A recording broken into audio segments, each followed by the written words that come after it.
Kako si ti otkrio svoju ljubav prema futsalu?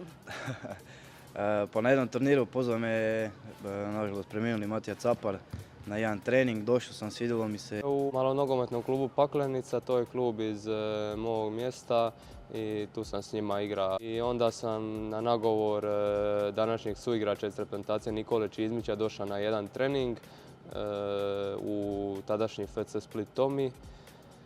I nakon prvog treninga svidjelo mi se i evo, prošlo je od toga 8 godina i ne želim niti jednog trena. U srednjoškolskim danima kad sam igrao taj turnir između škola i onda sam na poziv trenera Mrnke Hajduka Marina Babića prvo došao u Torcidu gdje sam igrao paralelno veliki nogomet i futsal i onda sam odlučio na poziv Doje Maretića se ozbiljnije baviti futsalom u Mrnke Kolnisu gdje sam i još dan danas.